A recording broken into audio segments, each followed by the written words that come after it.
Hello welcome back to my channel. ഇന്ന് ഞാൻ നല്ലൊരു റമദാൻ സ്നാക്കിൻ്റെ റെസിപ്പി ആയിട്ടാട്ടോ വന്നിട്ടുള്ളത്. കുറച്ചും കൂടി ഈസി ആയിട്ട് നല്ല ഡിഫറെൻ്റ് ആയിട്ട് ചെയ്യാൻ പറ്റുന്ന ഒരു സ്നാക്കാണിത്. ഇതിന് ഒരു ലസാനിയ ബാസ്ക്കറ്റ് എന്ന് വേണമെങ്കിൽ പറയാം. അപ്പോൾ എളുപ്പത്തിൽ ചെയ്യാൻ പറ്റുന്നതാണ്. എങ്ങനെയാണ് ചെയ്തെടുക്കാൻ നോക്കാം. ചാനൽ സബ്സ്ക്രൈബ് ചെയ്യാത്തവരുണ്ടെങ്കിൽ സബ്സ്ക്രൈബ് ചെയ്തിട്ട് സപ്പോർട്ട് ചെയ്യുക. ഈ വീഡിയോ ഇഷ്ടപ്പെടുകയാണെങ്കിൽ ലൈക്കും ഷെയറും ചെയ്യണേ. അപ്പോൾ ആദ്യം തന്നെ ഇതിന് വേണ്ടിയിട്ടുള്ള മാവ് റെഡിയാക്കി എടുക്കാൻ വേണ്ടിയിട്ട് ഒരു കപ്പ് മൈദ ഞാനൊരു ബൗളിലേക്ക് എടുത്തിട്ടുണ്ട്. ഇതിലേക്ക് ആവശ്യത്തിനുള്ള ഉപ്പും പിന്നെ കുറച്ച് വെള്ളവും ചേർത്തിട്ട് നമുക്കിതൊന്ന് കുഴച്ചെടുക്കണം. സാധാരണ നമ്മൾ ചപ്പാത്തിക്കൊക്കെ മാവ് ഉണ്ടാക്കുന്ന ആ ഒരു രീതിയിലാണ് കുഴച്ചെടുക്കേണ്ടത്. മാവ് ഈ ഒരു രീതിയിൽ റെഡി ആയിട്ടുണ്ട്. ഇതങ്ങോട്ട് മാറ്റി വെക്കുക. പിന്നെ നമുക്കൊരു 100 ഗ്രാമോളം ബോൺലെസ് ചിക്കൻ ചെറുതായിട്ട് കട്ട് ചെയ്തെടുക്കണം. ഇതിലേക്ക് ആവശ്യത്തിനുള്ള ഉപ്പ് ചേർത്ത് കൊടുക്കുന്നുണ്ട്. പിന്നെ 1 ടീസ്പൂൺ സോയ സോസും 1 ടീസ്പൂൺ പെപ്പർ പൗഡർ, പിന്നെ വേണമെന്നുണ്ടെങ്കിൽ മാത്രം റെഡ് ഫുഡ് കളർ ചേർത്ത് കൊടുക്കുക. ഞാനിപ്പോൾ ഒരു 1/2 ടീസ്പൂണോളം ചേർത്ത് കൊടുത്തിട്ടുണ്ട്. വേണമെന്നുണ്ടെങ്കിൽ ചേർത്താൽ മതി, നിർബന്ധമൊന്നുമില്ല. അപ്പോൾ ഇത് വെച്ചിട്ട് നമുക്ക് നന്നായിട്ട് ചിക്കനിൽ മാരിനേറ്റ് ചെയ്തെടുക്കാം. അപ്പോൾ ഇതൊരു ഭാഗത്തേക്ക് മാറ്റി വെക്കുക. പിന്നെ പിസ്സ സോസ് ആട്ടോ റെഡിയാക്കി എടുക്കുന്നത്. ഒരു ഫ്രൈ പാൻ ചൂടാക്കാൻ വെച്ചിട്ട് 2 ടേബിൾ സ്പൂണോളം ഓയിലും പിന്നെ ഒരു 1/4 കപ്പ് വെളുത്തുള്ളി ചെറുതായിട്ട് കട്ട് ചെയ്ത് ഇട്ടിട്ട് ഒന്ന് സോട്ട് ചെയ്തെടുക്കുന്നുണ്ട്.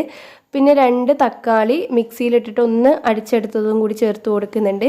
ഒന്ന് ഇളക്കി മിക്സ് ചെയ്തെടുക്കാം. പിന്നെ ഒരു 2 ടേബിൾ സ്പൂൺ പഞ്ചസാരയും ഒരു 2 ടേബിൾ സ്പൂൺ തന്നെ വിനീഗറും കൂടി ചേർത്ത് കൊടുക്കുന്നുണ്ട്. ഒന്ന് യോജിപ്പിച്ചെടുക്കുക. ഉപ്പ് നോക്കിയിട്ട് നിങ്ങളുടെ പാകത്തിന് ചേർക്കണം. ഈ ഒരു സമയത്ത് തന്നെ 2 ടേബിൾ സ്പൂൺ ടൊമാറ്റോ കെച്ചപ്പും കൂടി ചേർത്ത് കൊടുക്കുന്നുണ്ട്. അപ്പോൾ ഒറിഗാനോ ഞാനിതിൽ ചേർക്കാൻ വിട്ടുപോയിട്ടുണ്ട്. നിങ്ങൾക്ക് വേണമെന്നുണ്ടെങ്കിൽ ഒറിഗാനോ ചേർത്ത് കൊടുക്കാം. ചേർത്തിട്ടില്ല എന്ന് വെച്ചിട്ട് കുഴപ്പമൊന്നുമില്ല, ഉണ്ടെങ്കിൽ ചേർത്ത് കൊടുക്കാം കേട്ടോ. നന്നായിട്ട് മിക്സ് ചെയ്തിട്ട് ഈ ഒരു സോസ് നമുക്ക് നന്നായിട്ടൊന്ന് വറ്റിച്ചെടുക്കണം. ഇതുപോലെ ഒന്ന് വറ്റിച്ചെടുത്താൽ മതി. ചൂട് പോയി കഴിഞ്ഞാൽ കുറച്ചും കൂടി അങ്ങ് ഡ്രൈ ആയിട്ട് വരും. അപ്പോൾ ഈ രീതിയിൽ ഫ്ലെയിം ഓഫ് ചെയ്തിട്ട് മാറ്റി വെക്കുക. പിന്നെ നേരത്തെ നമ്മൾ മാരിനേറ്റ് ചെയ്ത് വെച്ച ചിക്കൻ ഉണ്ടല്ലോ, അത് കുറച്ച് ഓയിൽ ഒഴിച്ചിട്ട് ഒന്ന് ഫ്രൈ ചെയ്തെടുക്കുന്നുണ്ട്.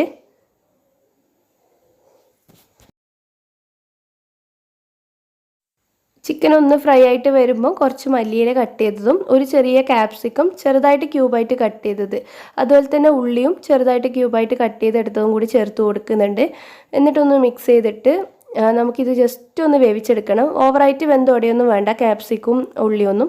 ഈ സമയത്ത് 1/2 ടീസ്പൂൺ കുരുമുളക് പൊടിയും ഉപ്പ് വേണമെന്നുണ്ടെങ്കിൽ ഒന്ന് സ്പ്രിങ്കിൾ ചെയ്ത് കൊടുക്കുക. ചെറുതായിട്ടൊന്ന് വാടി കിട്ടിയാൽ മാത്രം മതി. എന്നിട്ട് ഈ പാനിൽ നിന്ന് ഈ ഒരു മസാലക്കൂട്ടങ്ങ് മാറ്റി വെക്കുന്നുണ്ട്.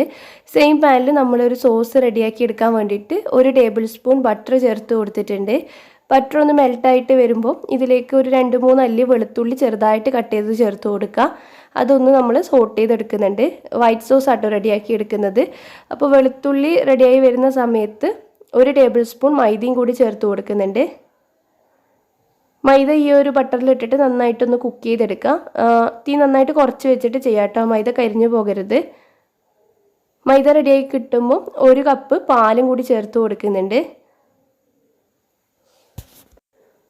ഇപ്പോൾ സോസിലേക്കും കൂടി ആവശ്യത്തിനുള്ള ഉപ്പ് ചേർത്ത് കൊടുക്കുക. ഉപ്പ് ചേർക്കുമ്പോൾ ശ്രദ്ധിക്കണം കേട്ടോ, എല്ലാം ചേർത്ത് കൊടുക്കുന്നുണ്ട്, ഓവറായി പോകരുത്.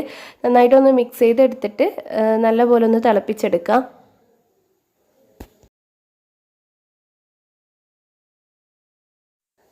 ഇപ്പോൾ വൈറ്റ് സോസ് ഈ ഒരു രീതിയിൽ റെഡിയായി കിട്ടിയിട്ടുണ്ട്. ഇതുപോലത്തെ ഒരു ഒഴുകുന്ന ആ ഒരു കൺസിസ്റ്റൻസിയിലാണ് കേട്ടോ ഓഫാക്കിയിടേണ്ടത്. ഇത് നേരത്തെ പറഞ്ഞ പോലെ തണുക്കുമ്പോൾ ഒന്ന് നന്നായിട്ട് കുറുകി വരും. അപ്പോൾ നമുക്ക് വേണ്ട ആ ഒരു കൺസിസ്റ്റൻസി കിട്ടിക്കോളും. ഇനി മൈദ മാവ് ഒന്ന് പരത്തിയെടുക്കണം. നമ്മൾ നേരത്തെ കുഴച്ച് വെച്ച മാവ് വെച്ചിട്ട് 2 ബോളാണ് കേട്ടോ കിട്ടുക ഈ ഒരു വലിപ്പത്തിലുള്ളത്. അതിലൊന്ന് നന്നായിട്ടൊന്ന് പരത്തിയെടുക്കുക. അധികം തിന്നായിട്ട് പരത്തിയെടുക്കണ്ട, ലൈറ്റായിട്ടുള്ള ഒരു തിക്നെസ് വേണം. നല്ല തിക്കാവാനും നിൽക്കണ്ട. നമ്മളിത് ഗ്ലാസിൻ്റെ മുകളിൽ ഇട്ടിട്ട് ഒന്ന് വലിച്ചെടുക്കുമ്പോൾ കുറച്ചും കൂടി തിന്നായിട്ട് കിട്ടിക്കോളും. ഈ ഒരു രീതി പരത്തിയെടുക്കാം. ഇതുപോലത്തെ സ്റ്റീലിൻ്റെ ഗ്ലാസ് ആയിട്ട് നമുക്ക് കപ്പ് ഉണ്ടാക്കാൻ വേണ്ടിയിട്ട് വേണ്ടത്. ഇതിനു മുന്നേ ഞാനൊരു ഫ്ലവർ പോട്ടിൻ്റെ റെസിപ്പി ചെയ്തിട്ടുണ്ട്, അതിൽ ഡീറ്റെയിൽ ആയിട്ട് കാണിച്ചിട്ടുണ്ട്. അപ്പോൾ ആദ്യമായിട്ട് പുതിയതായി കാണുന്നവർക്ക് വേണ്ടിയിട്ട് ഡീറ്റെയിൽ ആയിട്ട് പറയാം. ഇത് വെച്ചിട്ട് ഇതുപോലെ റൗണ്ടായിട്ട് കട്ട് ചെയ്തെടുക്കുക, പരത്തി വെച്ചത്. അതിനുശേഷം ഗ്ലാസിൻ്റെ അടിഭാഗത്ത് നന്നായിട്ട് ഓയിൽ പുരട്ടി കൊടുക്കുക, നന്നായിട്ട് ഇളകി കിട്ടാൻ വേണ്ടിയിട്ട്. എന്നിട്ട് ഇത് വെച്ചിട്ട് ഒരു കപ്പിൻ്റെ ഷേപ്പാക്കി എടുക്കുന്നുണ്ട്. ആ താഴ്ഭാഗത്ത് വെച്ചിട്ട് ഇതുപോലെ ഒന്ന് പ്രസ് ചെയ്താൽ മതി. ചെറുതായിട്ടൊന്ന് വലിച്ചെടുക്കുക, കപ്പ് ചെറുതായിട്ടൊന്ന് തിന്നാക്കി എടുക്കുക. എന്നിട്ട് നല്ല പോലെ ഒന്ന് ഒട്ടിച്ചെടുത്താൽ മതി. അത് ഒട്ടിയിരുന്നോളും, പ്രത്യേകിച്ച് ഒട്ടിക്കേണ്ട ആവശ്യമൊന്നുമില്ല, ഒന്ന് അമർത്തി കൊടുത്താൽ മതി. ഈ ഒരു രീതിയിൽ കപ്പാക്കി എടുക്കാം. ഇങ്ങനെയാണ് നമ്മൾ എല്ലാ കപ്പും റെഡിയാക്കി എടുക്കുന്നത്. അപ്പോൾ എണ്ണയിലേക്ക് ഇങ്ങനെ വെച്ച് കൊടുക്കുന്ന സമയത്ത് ഇതുപോലെ എന്തെങ്കിലും വെച്ചിട്ടൊന്ന് പിടിക്കുക കേട്ടോ, ഇറുക്കി വെച്ചിട്ടൊന്ന് പിടിച്ചെടുക്കുക, നമ്മൾ കൈ പൊള്ളാതിരിക്കാൻ വേണ്ടിയിട്ട്. എന്നിട്ട് ചൂടായ എണ്ണയിലേക്ക് ഈ ഗ്ലാസ് ഒന്ന് ഇറക്കി വെച്ച് കൊടുക്കാം. അപ്പോൾ അത് ചൂടാകുമ്പോൾ തന്നെ ആ ഒരു കപ്പ് ഗ്ലാസ് ഒന്ന് വിട്ട് എണ്ണയിലേക്ക് പോയിക്കോളും. വേണമെങ്കിൽ ഒന്ന് സ്പൂൺ വെച്ചിട്ട് ജസ്റ്റ് ഒന്ന് താഴ്ത്തി കൊടുത്താൽ മതി. ഈ ഒരു രീതിയിൽ നല്ല സൂപ്പറായിട്ട് തന്നെ കിട്ടും.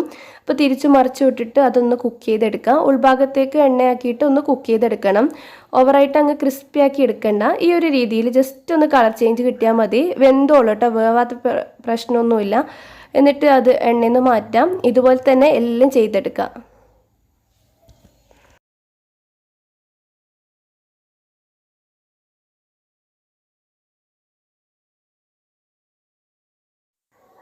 ഇപ്പോൾ കപ്പെല്ലാം ആ ഒരു രീതിയിൽ തന്നെ ഫ്രൈ ചെയ്തെടുക്കാം. ഇത് വെച്ചിട്ടൊരു 11 കപ്പോളം നമുക്ക് റെഡിയാക്കി എടുക്കാൻ പറ്റും. പിന്നെ നമ്മുടെ സ്നാക്ക് ഫൈനലായിട്ട് ചെയ്തെടുക്കാൻ വേണ്ടിയിട്ട് ഒരു കപ്പിൻ്റെ ഉള്ളിൽ നമ്മുടെ പിസ്സ സോസ് അപ്ലൈ ചെയ്ത് കൊടുക്കുക. അതിൻ്റെ മുകളിൽ വൈറ്റ് സോസ് നന്നായിട്ട് അപ്ലൈ ചെയ്ത് കൊടുക്കുക, ഉള്ളിലായിട്ട് കേട്ടോ. പിന്നെ 1 ടേബിൾ സ്പൂണോളം ഫില്ലിങ് വെച്ച് കൊടുക്കുന്നുണ്ട്. റെഡിയാക്കി വെച്ച ആ ഒരു ചിക്കൻ്റെ ഫില്ലിങ് മുകളിലായിട്ട് വൈറ്റ് സോസ് അപ്ലൈ ചെയ്യുക, നന്നായിട്ടൊന്ന് പുരട്ടി കൊടുക്കുക. പിന്നെ ഇതിൻ്റെ മുകളിൽ ഒന്ന് കടിക്കാൻ കിട്ടാൻ വേണ്ടി തക്കാളി, ക്യാപ്സിക്കം, ഉള്ളി ചെറുതായിട്ട് ഇതുപോലെ കട്ട് ചെയ്തും കൂടി വെച്ച് കൊടുക്കുന്നുണ്ട്. ഇതുപോലെയാണ് കേട്ടോ എല്ലാം ചെയ്തെടുക്കേണ്ടത്. നല്ല എളുപ്പമല്ലേ ചെയ്യാൻ വേണ്ടിയിട്ട്. ആദ്യം ടൊമാറ്റോ പേസ്റ്റ് ആക്കി കൊടുക്കുക, പിന്നെ white sauce filling white sauce വെച്ചിട്ടൊന്ന് കവർ ചെയ്യുക. പിന്നെ മുകളിൽ ഇതുപോലെ തക്കാളിയും ക്യാപ്സിക്കും ഉള്ളിയൊക്കെ വെച്ച് കൊടുത്താൽ മതി. അപ്പോൾ ഈ ഒരു രീതിയിലാണ് കേട്ടോ എല്ലാം റെഡിയാക്കി എടുക്കുന്നത്. കഴിക്കുമ്പോൾ ഒരു ഡിഫറെൻറ്റ് ടേസ്റ്റ് തന്നെയാണ്. നമ്മൾ സാധാ ചെയ്യുന്ന പോലെ ഷവർമ ആ ഒരു ഫ്ലവർ പോട്ടിൻ്റെ ടേസ്റ്റേ അല്ല. എല്ലാവരും ട്രൈ ചെയ്യാം. ഈ ഒരു രീതിയിലൊന്ന് കപ്പ് ഉണ്ടാക്കി നോക്കാം കേട്ടോ. ട്രൈ ചെയ്തിട്ട് ഫീഡ്ബാക്ക് കമൻറ്റ് ബോക്സിൽ പറയണേ. ഈ വീഡിയോ ലൈക്ക് ചെയ്യാനും ഷെയർ ചെയ്യാനും മറക്കല്ലേ. താങ്ക്